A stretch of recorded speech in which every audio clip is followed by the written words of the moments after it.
Hi everybody, I'm Jim Rohn. What a pleasure it is for me to come and visit with you for just a few minutes here today. Tell you briefly a little bit about my story and share some ideas that might be beneficial. I've lectured in some high school classrooms in California and Arizona and some universities and colleges, Pepperdine University, San Diego State, Arizona State University. And so I've had a chance to talk to kids that are interested in themselves and interested in their future, interested in America, interested in what they can do with their lives, and listening to stories that might be beneficial. And I don't have a chance to, visit all of the schools and universities around the world, so this is a great chance for me by video to have a chance to tell you my story. Just briefly, let me tell you my story. I grew up in Idaho, farm country. My father still lives on the old homestead where I grew up, southwestern Idaho. He'll be 91 his next birthday, and I'm very proud of him. I went to high school. I graduated. I went to college 1 year. Halfway through my second year, I decided I was smart enough, so I quit. One of my major mistakes. I should have stayed in school. But I thought, heck, I'm smart enough to get a job. And back then I thought, that was it. If you're smart enough to get a job, what else would you need? Found out later, a big mistake. But anyway, I quit school at age 19, went to work. A little while later, persuaded a beautiful young lady to marry me with a lot of fancy promises. And fortunately for me, we got married. A little while later, I started my family. And I'm out there working hard, doing the best I thought I could. But year by year, I kept falling a little further behind. Buying a little more than I could conveniently pay for on time. And the creditors are finally starting to call saying, hey, you told us the check was in the mail. I'm not feeling at all good about that. About age 25, I've got pennies in my pocket, I've got nothing in the bank, and way behind on my big mouth promises to my family, and wondering what could I do to make my life better. I was willing to work hard. That was not my problem. But I just wasn't making the progress I wanted to make. And then good fortune came my way. Sometimes it's difficult to describe good fortune, why something remarkable happens to you at a particular time. One of my friends says, well, hey, things don't just happen. Things happen just. And maybe that's it, I don't know. But my good fortune was I had a chance to meet a very wealthy man. His name was Mr. Schoaf, Mr. Earl Schoaf. A friend of mine had gone to work for him, and he started telling me about this man. He said, you got to meet this man. He's rich, but he's easy to talk to.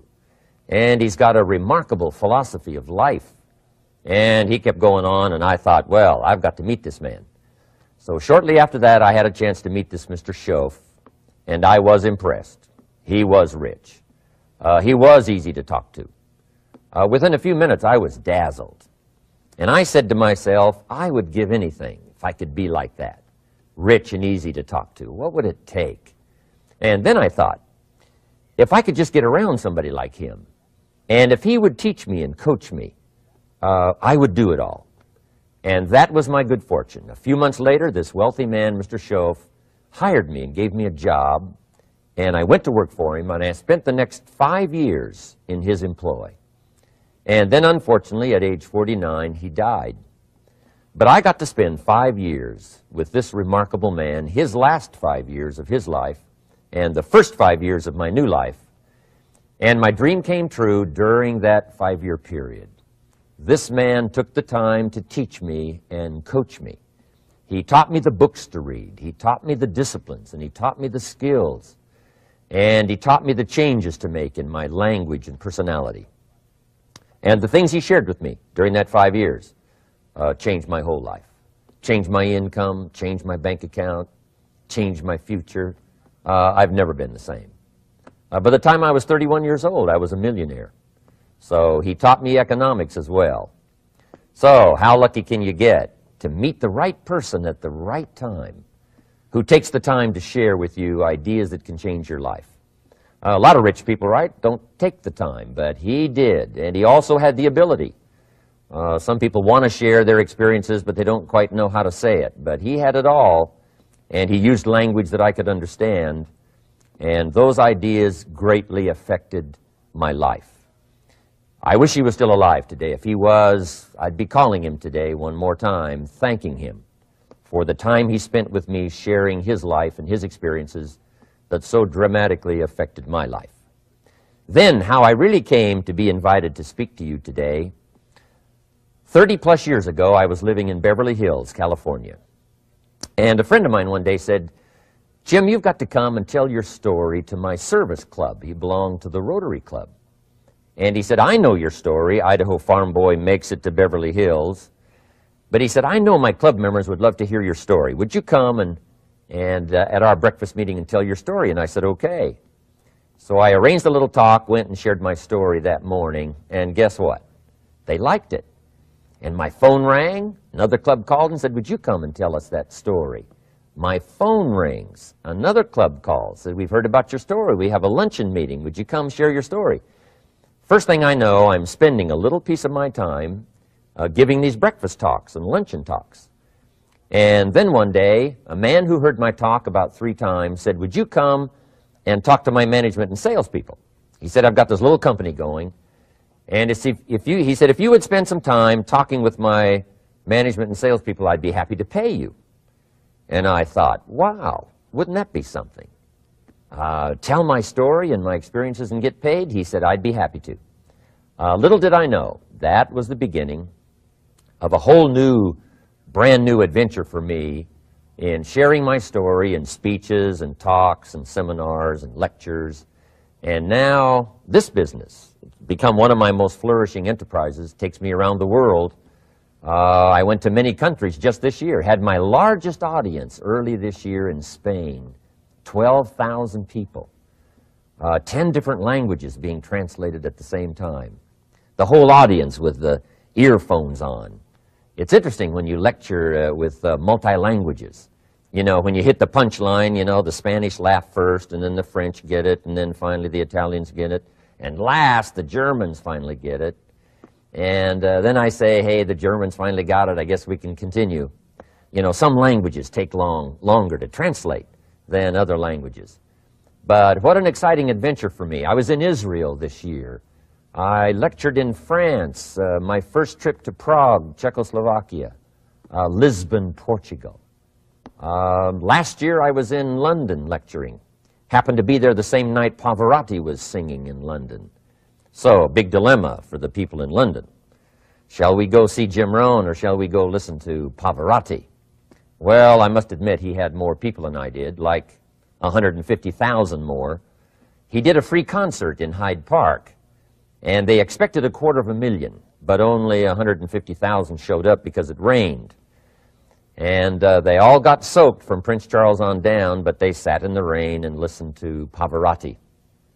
I would have been happy that evening, right, to cancel my seminar and go sit in the rain and listen to Pavarotti. Anyway, he and I have agreed now not to appear in the same city on the same day anymore. Not really, but how exciting for me to be able to travel all around the world and share my story. And then especially to have this chance today to come and visit with you. And when I get a chance to speak at a high school class or a university class, I'm always excited about it. I'm limited in time, so I wanted to use this way to come and share my story with you and some ideas that might be helpful in your career for the future, in your now busy life as a student, and then wherever you find yourself in the years to come. Some of the things I'm going to share with you, I want you to remember for a long, long time, because the ideas I want to translate for you drastically affected my life. And if I can share now and affect your life, and you write me a letter or tell me in person someday, "Mr. Rohn, I listened to your video and I watched it carefully, and sure enough, some of the ideas that you shared greatly affected me, and here's what's happened to my bank account, here's what happened to me in school, here's what's happening to my future," that'll give me great, great satisfaction. So the man who shared with me ideas that changed my life, I want to share with you 3 of those basic subjects. When I met him, I was 25 years old, and when I first got acquainted with him, I used a lot of excuses as to why I wasn't doing well. And he said, well, tell me a little bit about your story. And I told him, you know, I was behind on my bills, had pennies in my pocket, nothing in the bank, that I was embarrassed about being behind on my big mouth promises to my family. And then he gave me one little simple phrase that really forever changed my life. And here's what he said: Mr. Rohn, if you want the future to change for you, you've got to change. And he said, if you don't change, the next 6 years of your life is going to be just like the last 6. You'll still be behind on your bills. You'll still be behind on your promises. But then he gave it to me in the form of a promise. When I was 25 years old, I've remembered it all these years, and I've shared this promise now with probably over 3 million people in the last 30-plus years. And it's going to be valid for you, so listen carefully to this promise. My teacher said to me, young man, if you will change, everything will change for you. If you will get better, everything will get better for you. What a clear message that was for me. He said, if you'll change your philosophy, if you'll change your habits, if you'll refine your thinking, if you'll change and accept some new disciplines, if you'll turn the corner where you've been in the past, go for a new life for the future, he said, all kinds of remarkable things will happen for you if you will change. Before I met Mr. Shoaff, I used to cross my fingers and say, I sure hope things will change. I was hoping the government would change and the tax structure would change and that my boss would change and pay me more money. I was hoping that, you know, economics would change and prices would come down. And I was hoping that circumstances would get better. And then I discovered from my teacher that those things are going to continue the same. In fact, all of those things that happen to us is kind of like the wind that blows. And the wind blows on us all. In fact, in America especially, the last 6,500 years of recorded history, we've got probably the most favorable wind that's ever blown. Economics and circumstances, living in a free country, democracy and freedom, an excellent economy. Sure, we struggle at times, but compared to the rest of the world in the last 6,500 years, we've got the best wind ever. But if you just let the wind blow, I'm telling you, it won't take you where you want to go. All of us must use this wind to take us to the dreams we've got, to the equities we want, to the money we want, to the income we want, and to all the things we want our life to have. This is where we want to go, and we've got a good wind, but we must not leave our future just to the wind, just to the economy, just to the structure of the way things are happening today. Here's what we must learn to do, and that is set a good sail. And if you'll learn to set a good sail, and that's what my teacher taught me in those early days. He said, Mr. Rohn, the wind is going to blow however it's going to blow. Politics are going to be politics, and the economy is going to be the economy.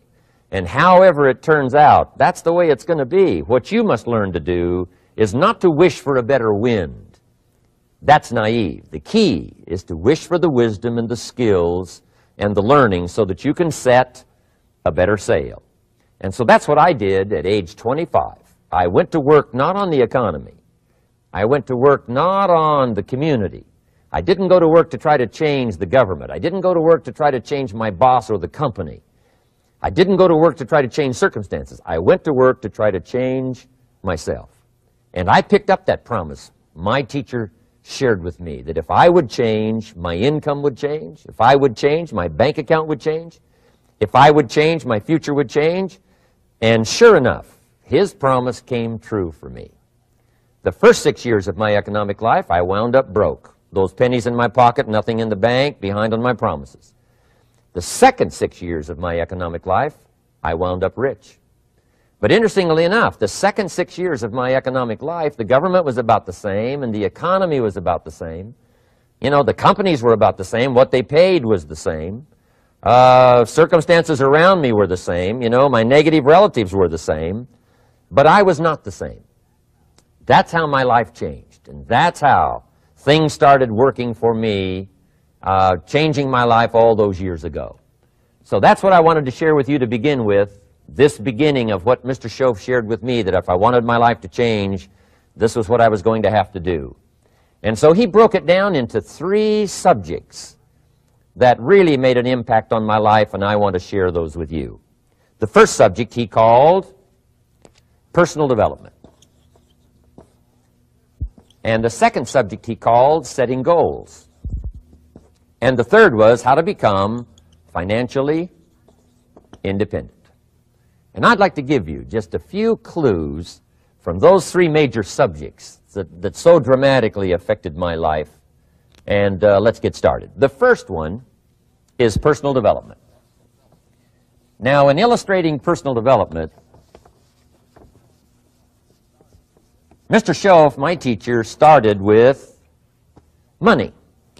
You know, money's not the only place to start in talking personal development, but it's where he started, so let me share the thoughts he shared with me back then. Let me share them with you. Here's the best lesson I can give you on economics. It's very simple. We get paid for bringing value to the marketplace. That's about as simple as I can put economics. We get paid for bringing value to the marketplace. Now, it takes time to bring value to the marketplace. However, we do not get paid for time, so we cross that out. Mistakenly, the man says, I'm making about $20 for an hour. Not true. If that was true, you could just stay home, right, and have him send your money. So that's not true. We don't get paid for time. We get paid for value brought to the marketplace. Now, since that's true, here's one of the key questions of my talk to you today. Is it possible to become twice as valuable to the marketplace and make twice as much money in the same time? Is that possible? The answer is yes. Could you become 3 times as valuable as you might be right now to the marketplace and make 3 times as much money in the same time? And the answer is yes. 5 times, 10 times? Of course. America is unique. It's a ladder to climb. It starts down here, let's say, at $5 an hour, and it keeps going up. Top income last year, $80 million. The guy who runs Coca-Cola. Now, that's a heck of a ladder. That's why everybody wants to come here, right? The boat people are not headed for Vietnam. People haven't plotted and schemed for 50 years saying if I could just get to Poland, everything would be okay. Not true. Everybody wants to come to America. And the reason is because we've got the best wind ever blowing in our favor. We've got the best economic opportunity anybody's had in 6,500 years. And all you have to do is understand it and take advantage of it. Now, there's some key questions to ask here. Why would the marketplace pay someone only $5 an hour? Very simple answer. They're not very valuable to the marketplace. Now, we must underline to the marketplace. This person might be a very valuable brother. Yes. Member of the family, valuable. Yes. Valuable member of the church, of course. Valuable citizen of the country? Yes. Valuable in the sight of God? No doubt. We're all of equal value in the sight of God. But if you're not very valuable to the marketplace, you don't get much money. You say, well, it shouldn't be that way. Well, then you got to start your own country. You know, this one's been in process for 200 years, and this is the best we've been able to come up with so far. But here's the key. You don't have to stay here. Now, there was a big debate in Congress last year that this $5 was not enough, should be 6, should be 6, should be 6. But we don't need legislation. 6 is already on this ladder. The next step up. You know, if you work for McDonald's, they'll pay you $5 an hour to take out the trash. If you whistle while you take out the trash, they'll pay you $6 an hour. So we don't need that legislation. You just need to take lessons on how to whistle. Have a good attitude. Now, as you begin to climb this ladder, why would the marketplace pay some people $50 an hour? Answer, evidently, they must be more valuable to the marketplace. 10 times more valuable.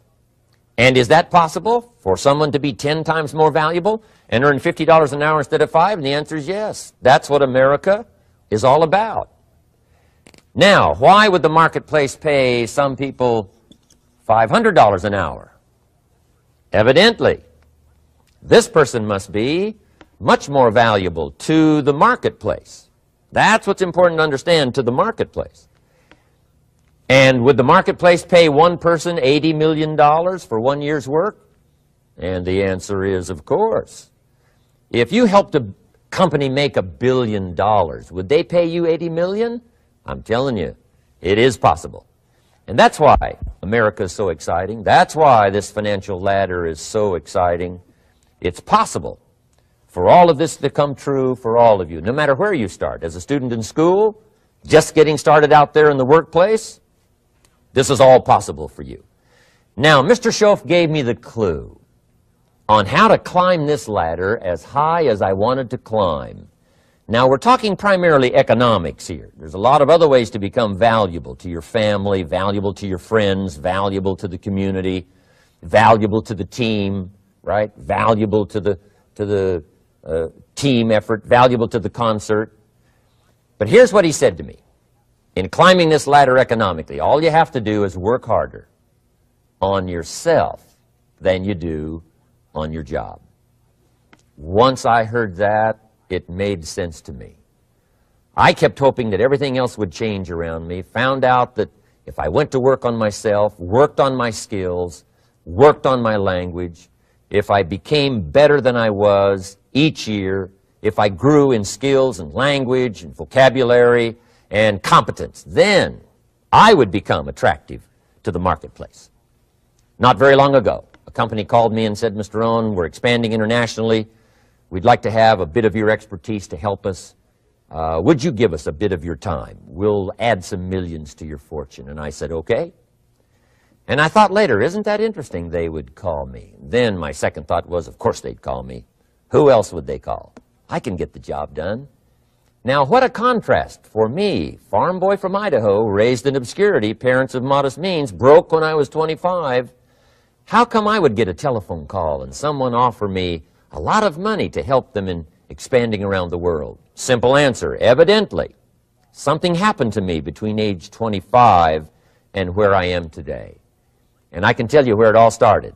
From my teacher, Mr. Shoaff, who said to me, we don't have to change what's going on out there. That's the wind that's blowing. All we have to do is change what's going on in here. And now there's several ways to do that on personal development. And let me give you those ways. Here's the first one. We must learn from personal experience. Pretty simple. Learn from what happens to you. Take a look back over the last few months. Did you make some mistakes? How could you correct those for the future? Take a look back over the last year. Have you done it right or done it wrong? Let's correct it for the next year. Learn from your personal experience. Mr. Shoaff asked me when I first met him, he said, Mr. Rohn, how are you doing? You've been out there now 6 years. And I said, I'm not doing very well. He said, I suggest you not do that anymore. What a simple, swift analysis to my situation. He said, if you keep doing it, the next 6 years will be like the last 6. You don't want that to happen. Let's make the changes. So learn from your personal experience. Now, here's number 2, why I came to share this video experience with you today. And that, I call it OPE, other people's experiences. That's me, other people. That's your teacher, other people. That's your friends and colleagues, other people. The people you meet that can pass along to you their experiences, what's happened to them, the mistakes they made, how they corrected them, how they changed their health and changed their bank account and changed their income and changed their future. That's it, other people. Now, there's 2 kinds of people to learn from. One is failures. It's too bad failures don't give seminars, right? That would be valuable. Bring your notebook, have them tell you how they lost it all and threw it all away, threw their health away and threw their friendships away and things didn't work out well. That would be valuable. But now then we must also learn from positive, people that have done well. They've got the health, and so we ask them, how did you become so healthy? They've got the skills, so we ask them, how did you become this skillful? They've got the income, so we ask them, how did you get here in such a short period of time? So now here's what's important in personal development. In learning from other people, we learn, number 1, by observation. We learn what we see. We watch people that are successful in what they do. In sports, we watch their disciplines. In business, we watch their disciplines. By observation, what we can see. The reason I created this video is something that you could see someone's experiences translated for you. Second, we learn by what we hear. I've got some of my lectures on cassette tapes, so you can take them with you wherever you go and learn by listening. Turn your car into a mobile classroom and listen. And then listen to the sermon on Sunday morning. Listen to the lectures. Listen to the teacher. Listen to someone who's got something good to say. And then number 3 is vitally important on personal development, and that is read all the books you can possibly read in your lifetime. Mr. Schoaf got me started on my library. I've got one of the better libraries. Haven't read everything in it, but I feel smarter just walking in it, my library. At least I was smart enough to buy it. Now I got to be smart enough to read it. And then, of course, I got to be smart enough to decide what's valuable and then do it. But this one is very important. Become a good reader. Some books that helped change my life. Mr. Schoaf recommended, of course, the Bible. And my parents made sure I was a pretty good scholar by the time I was 18. That's been so beneficial for me, drawing from those illustrations, reading about those stories, people who made it and people who didn't make it, and what the difference was. And then other books that helped to really change my life. One called Think and Grow Rich by Napoleon Hill. And then a book that helped me become financially independent by the time I was 31. And that book is called The Richest Man in Babylon by George Clason. And I'm going to share a little bit of that book with you when I get to financial independence today, our third subject. But I started reading the books, attending the classes, making sure that I got in front of people that had something good to say. And then I started keeping a journal. One of the major things my teacher taught me was to keep a journal. He said, don't trust your memory. If you hear something good, just make a little note and write it down. Now, at first I took, notes on pieces of paper and torn off corners and backs of old envelopes. And it didn't serve me well, thrown in a drawer. Then I learned to keep a journal, a bound copy of all my notes. So I would suggest you do the same. Things that impress you, a poem that impresses you. When you attend a class, some of the ideas that impressed you, jot them down. You read something in a magazine, right? Some ideas. Take those out, put them in your journal. Keep a good journal the rest of your life. This will serve you well. My journals make up a significant portion of my own library. And if you saw my library and saw my journals, I tell you what you'd have to say. This is the library, and these are the journals of a very serious student. No wonder Mr. Rohn is invited to lecture and speak on his experiences around the world. So I want the same thing to happen to you. Value captured that you can resort to later, go back over it and review it, and let it become valuable to you. So that's my first subject, personal development. Work harder on yourself than you do on your job. Develop the skills, learn the lessons, take the classes, absorb all that is being taught to you these days. And then later on, of course, you can sort it out, what's valuable to you and how to refine it for your business and for your life and for your future. But the main thing is to get it and start this process of personal change, personal development. And let me say it one more time. If you will change, everything will change for you. You'll never be the same. You'll keep growing. As you look back on a few months, look back on a few years, you won't believe the progress you can make. Economically, your relationship with your family, your friends, and whether you're in sports or economics or whatever, I'm telling you, that whole process of committing yourself for personal change, personal value, can really make your life unique and worthwhile. Now let's cover the second subject, on setting goals. Mr. Schoaf gave me some tips on setting goals that changed my life forever. And I want to share those with you.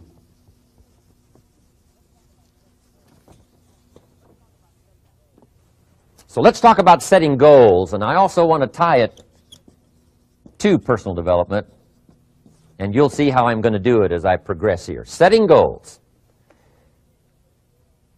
We need to take a look into the future. There are 4 things to consider in terms of attitude. One is how you feel about the past. Best advice I can give you on that is treat the past as a school. Let it teach you the mistakes you've made, the things that went wrong, the things that didn't work. Don't use the past as a burden to carry, and don't use the past as a club to beat yourself to death. Past losses, past failures, past mistakes. But let the past be a school. Tough school maybe. We've all been through some tough stuff. So if you feel good about the past, draw from it for experience and let it teach you. Then next is how you feel about the future. We've got to have the future well designed. The future is called the promise. And here's what we teach in our leadership series.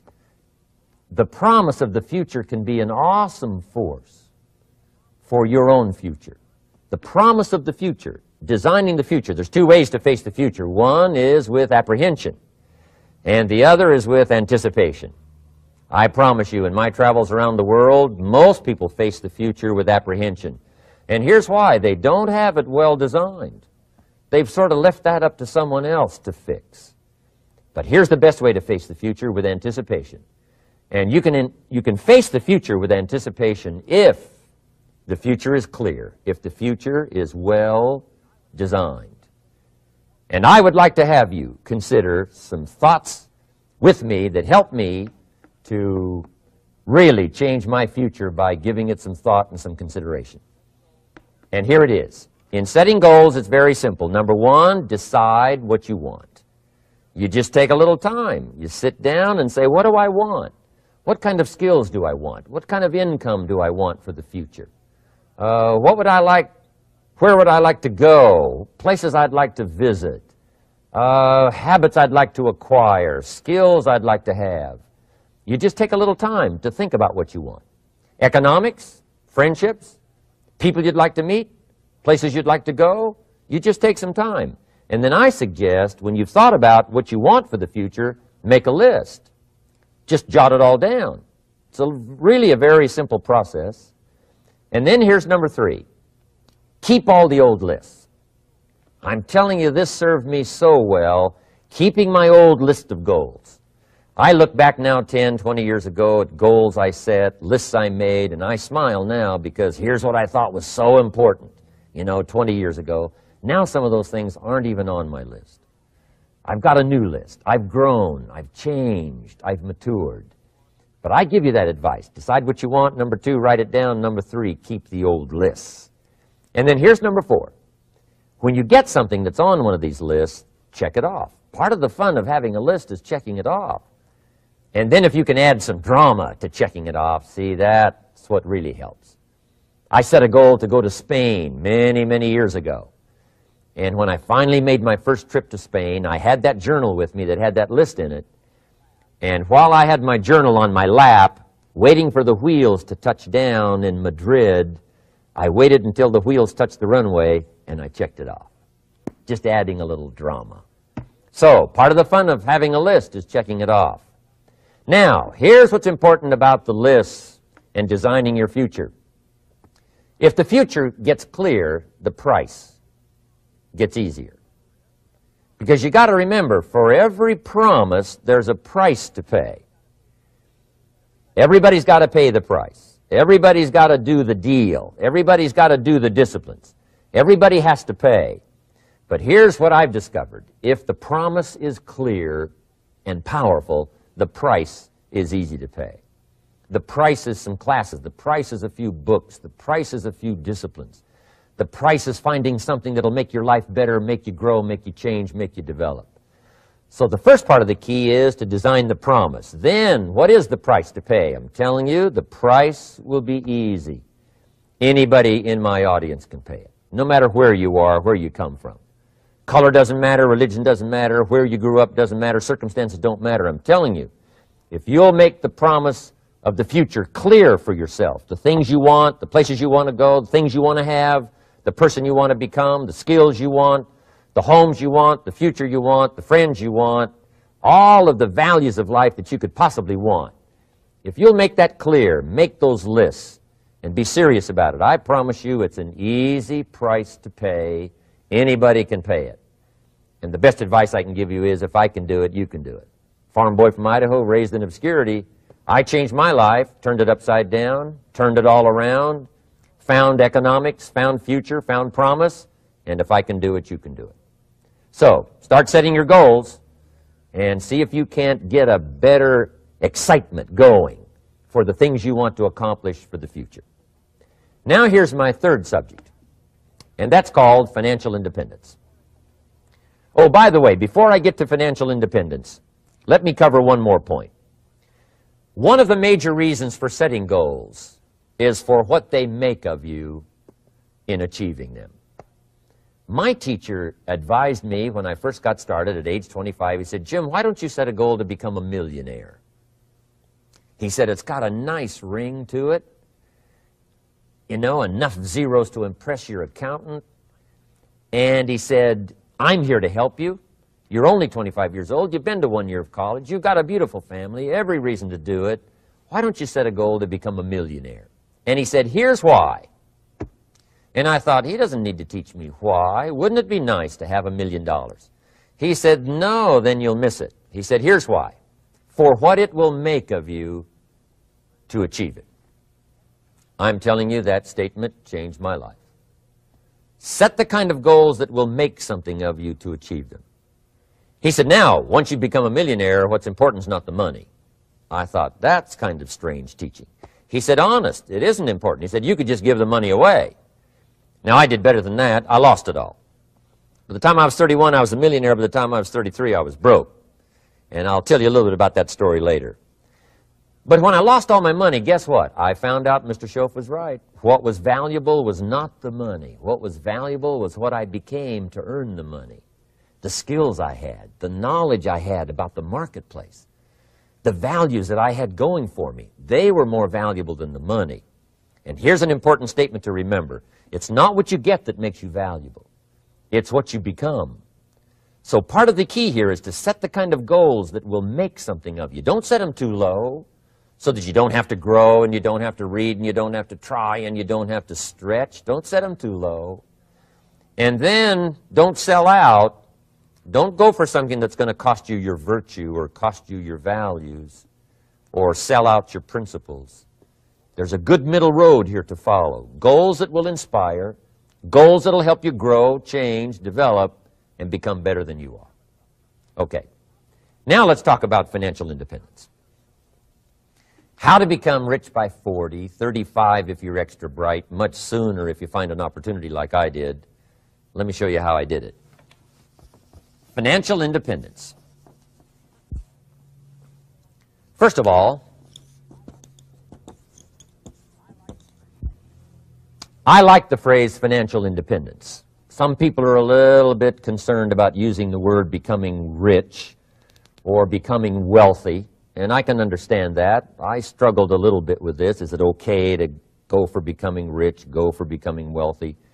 And maybe that's a bit too strong a word or strong a term. So here's what I've come up with that I think is comfortable for me, and that is how to become financially independent.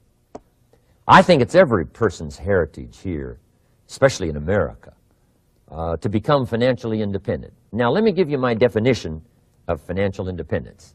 Financial independence is the ability to live from the income of your own personal resources. Financial independence. Now, it depends on how you want to live.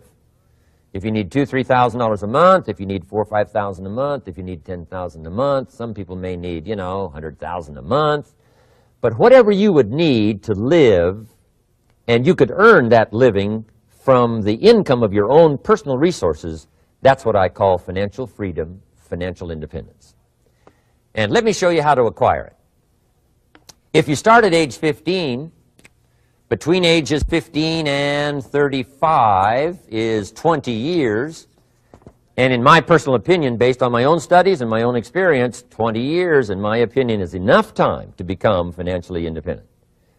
If you're not, you don't live in the wrong country. Probably what's happened is you have the wrong plan. And it's easy to be a nice person with the wrong plan. I found that when I was 25 years old. I was broke at age 25, and I was a nice guy. You would have liked me. But I'm telling you, my plans up until then, especially my financial plan, left me broke. I totally changed it the next 6 years, and I became financially independent. So I know what I'm talking about. It is possible in a reasonable amount of time, 15 to 35, whatever, 20 years' time, enough time. You can do it in a much shorter period of time, like I did if you want to, but this is a reasonable enough time. But here's number one. First of all, you got to have the right philosophy. Philosophy is our ability to gather knowledge and sort through it and decide what's valuable. To develop a philosophy about life, a philosophy about our health, a philosophy about our family relationships, a philosophy about economics. And if you develop the right philosophy, that's what helps to set this sail so that in 6 years it takes you where you want to go instead of winding up like I did that first 6 years of my economics, broke, no money, empty bank account. The right philosophy. Now let me give you a couple of philosophies to consider. Here's the first one. It's called the philosophy of the poor. And here it is.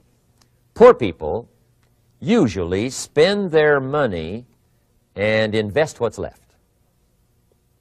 That's the philosophy of the poor. Now here's the philosophy of the rich. Rich people invest their money and spend what's left. And here's the startling answer. It really doesn't matter what the amount is. What's most important is not the amount. What's really important is the philosophy. So I would ask you to adopt this philosophy of spending after you have invested. Invest first, then spend. And I've got a little formula that I'm going to share with you. Now, what should a child do with $1? I mean, there's a lot of debate going on, I'm sure, across the country on what a child should do with $1. Here's one opinion. It's only a child and it's only $1. What difference does it make? Well, in my opinion, it makes all the difference in the world. A person's economic future starts with a child with $1. Somebody says, oh, no, you're only young once. Let him spend it all. Well, when would you hope that would stop? Somebody says, well, wait till he's 50 and broke like me, and, and then he'll learn. Well, no, we don't want to wait that long. If I would have known earlier than age 25, I would have changed. In high school, if they would have had classes called Wealth 1, Wealth 2, I'd have taken both classes. I would not have waited until age 25. So, the earlier the better. So, what should a child do with $1? Here's the simple premise to begin with. Don't spend it all. And if a child wants to spend the whole $1, you got to say, hey, don't spend it all. Don't spend it all. They'll say, why not? It's my $1. I earned it. You say, I know you earned it, but don't spend it all. They'll still say, why not? Say, let me show you why not. So you put them in your car, take them to the other side of town, and show them where people live that spend the whole $1. You just drive them around. Kids learn best by visual. Just drive around and say, would you like to live here? Kid says, no. Would you like to live like these people live? Kid says, no, no. Then you can't spend the whole $1. So, kids will get the message. So, take them to the other side of town, show them around, unless you already live there, and then just show them around. Anyway, don't spend the whole $1. Now, let me give you my best view of what to do with $1. And I promise you, if you started at age 15, now if you're over 15, right, you've still got plenty of time. You still got 20 years. If you're 30, you've still got 20 years. I mean, you still got plenty of time to start what I'm about to share with you. What to do with $1. Here's my first bit of advice. Never spend more than 70 cents. Never spend more than 70 cents. Now, you got to pick some number, and the number you pick is going to be determined by your philosophy. It's going to be determined by what you've been taught or your experience teaching yourself. When I first met my teacher, Mr. Schoaf, I was at about 110% of each $1. I'm down at budget finance, hawking my furniture and my car one more time. And then I learned a whole better formula for financial independence. Number one, don't spend more than 70 cents. Now, kids say to me, well, okay, what do I do with the other 30 cents? And here's what I teach them. 10 cents for charity. Charity or church, or helping people that can't help themselves. 10 cents to support worthy projects. Projects that you feel good about. 10 cents out of every $1. It's called being generous with part of what you've taken out of society. Now, in my opinion, nothing teaches us character better than generosity. No class, no teacher, no book teaches character better than generosity. And the best time to start is when the amounts are small. And I know if kids learn these lessons well, they'll give a dime out of a dollar, help people that can't help themselves, support worthy projects. Or if you belong to a church, they teach tithe, piece of. That's very important. Now, because when the amounts get larger, sometimes it's a little more difficult. You know, giving 100,000 out of $1 million, someone says, oh, if I had $1 million, I'd give 100,000. I'm not sure. That's a lot of money. So the time to start is when the amounts are small, 10 cents out of the dollar. Okay, next 10 cents I call active capital. Active capital means do something to make a profit. Active capital. Set aside a portion of your income. Wages are okay, but I'm telling you, wages will make you a living. Profits will make you a fortune. So set aside part of your income as capital, called active capital. Any kind of project you can possibly think of, you can possibly come up with. I'm going to write a new book, I think, for kids. I think the title is going to be, Of Course, Kids Should Pay Taxes. It's kind of an interesting title. In California, kids do pay taxes. When a child walks into 7-Eleven, buys something that costs $1, the proprietor says, give me 7 more pennies. And the child says, hey, what's these 7 pennies for? And the proprietor says, that's the taxes. Kid says, well, hey, I'm only 8 years old. Proprietor says, congratulations, you're my youngest taxpayer. Give me the money. So in California, where I live, kids do pay taxes. Big question is, should they? And my book will answer that question. Of course, kids should pay taxes. Nothing is for free. If you want to ride your bicycle on the sidewalk instead of in the mud, you got to pay the 7 pennies. Nothing is free, so we all have to pay. So, 10 cents out of your living, out of the money you earn, set aside for capital. Capital to try your best to show a profit. And in my book, it's going to be all kinds of ways kids can make money, right? 2 bicycles, one to ride and one to rent. I mean, you know, it doesn't take long to figure out some enterprise that'll start making a profit. Then you must jot this down if you're taking notes. Profits are better than wages. 1, you can't usually start wages until you're about 16, 15, 16, but you can make a profit long before you're eligible to start earning wages. And then there's no limit to profits, and they can double and triple and quadruple. You know, there's no limit. It's incredible how fast profits can grow. So profits are better than wages. Wages make you a living. Profits make you a fortune. Now, the third 10 cents is vitally important. I call it passive capital. Capital you let somebody else use. A financial institution, stocks and bonds, mutual funds, whatever. Let someone else use it. You furnish the money.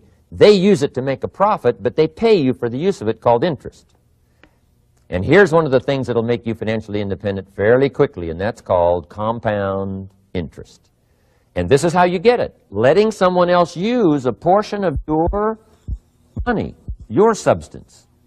They show the profit, they pay you interest.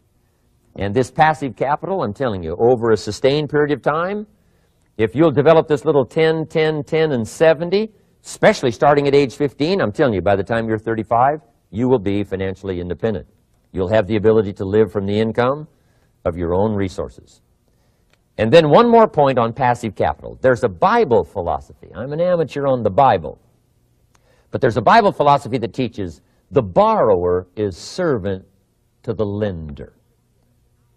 And if you want to be in a powerful position as you grow older, finally when you become mature, maybe have your own business, things have worked out for you for the future, the position you always want to be in is the power position, and that's called the lender. The lender is the power position. So if kids learn early enough, and then you ask them what they'd like to be when they grow up, I'm telling you, once they understand, they'll say, well, one of the things I want to be is one of those lenders. That's the power position, not the spender. No, you'll be pitied the rest of your life if you just become a spender. You got to become a lender. And I think this is the one formulas to follow. 10 cents out of every dollar. Let someone else use it. Be the lender, power position. Then try to show a profit. Can't we teach our children how to take $1, search the neighborhood, find a broken wagon, pay $1 for it, bring it home, You know, clean it up, sand it until it's clean, paint it red till it shines, straighten out the wheels till they're true, take it back to the neighborhood, sell it for $5. Anybody can do that. Now, does the child deserve $4 profit? And the answer is yes. Society now has a mended wagon. And that's what America's all about. Finding something, touching it, making it better, making a profit, taking part of your resources, helping people who can't help themselves. Let someone else use it to make a profit. Some projects require more capital than one person has. Exciting. And then let them pay you for the use of it. America's had this philosophy now all these years. Communism has taught all these years capital belongs in the hands of the state, not in the hands of the people. We've been teaching all these years capital belongs in the hands of the people, not in the hands of the state. And we turned out to be right. Capital in the hands of the kids, capital in the hands of the people. Enterprises that make a profit, enterprises that grow. It's the hope of our future. So that little simple formula, I hope, will help you. Now, one more key on financial independence, and that is attitude. Attitude. Here's number one. I used to say, I hate to pay my bills. My teacher straightened me out on that. He said, let's see, Mr. Rohn, what you hate to do is pay $100 on an account and reduce your liabilities and increase your assets. I said, well, no, not if you look at it that way. He said, well, it all depends on how you look at it. So wouldn't you love to pay your bills, reduce your liabilities, increase your assets? You got to have that kind of attitude. I found out the same attitude about taxes. I used to say, I hate to pay my taxes. And Mr. Shove said, well, that's one way to live. But don't you understand? Taxes is how we care and feed the goose that lays the golden eggs. Wouldn't you want to do your share? Someone says, yes, but the goose eats too much. Probably true. But hey, we all eat too much. We all need to go on a diet. Better a fat goose than no goose. So I finally became a happy taxpayer. Now, I think taxes are too high, so I'm working to get taxes lowered for our economic future. But then whatever they turn out to be, I gladly pay and do my part, because that's what makes the whole system run, each of us doing our part. Now, I want these three subjects to be valuable for you. I want them to have meaning for you. I want you someday to be financially independent. I want you to have the personal development so that you feel good about yourself. If I had a chance to meet you someday, I'd like to have you show me the list of goals that you got started and say, Mr. Rohn, here's some I've already checked off. Here's the books I'm reading. Here's what's happened. I'm developing the skills. I'm better this year than I was last year. I've got more self-confidence. My skills are developing. That's what I want for you, and that's why I took the time to come and share in this video message with you. I do seminars all around the world, but this is one way that I can reach out and touch you in case you can't come to my seminars, wherever I am. Maybe this video will reach you somewhere, and it'll have an impact on your life. And what I'd like to do is later hear about it, a letter, phone call, or to have a chance to meet you in person. And now I'd like to leave you with these 4 questions called questions to ponder. These questions were valuable for me, and I want to make them valuable for you. Here's the first one, why? We all ask why we should work this hard, why take that many classes, why go to school that many years, you know, why take the notes, why read the books, why work that hard, why put yourself through the push-ups and the disciplines, why? Good question, why? Best answer to why, I think, is the second question. Why not? Why not see how many books you can read, how many classes you can take, how many skills you can develop? Why not see how valuable you can become to the marketplace and to your friends and to your family? Why not see what you can make of yourself? Why not see how far you can go, how much you can see, how much you can earn, how much you can share? Why not? That's the heritage all of us have, in America especially, is to see what we can make out of our lives now that we've been given this extraordinary opportunity.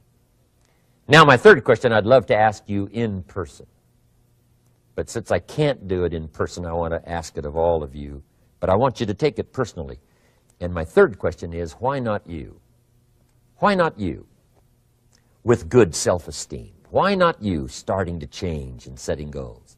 Why not you starting to make progress toward financial independence? If I can do it, you can do it.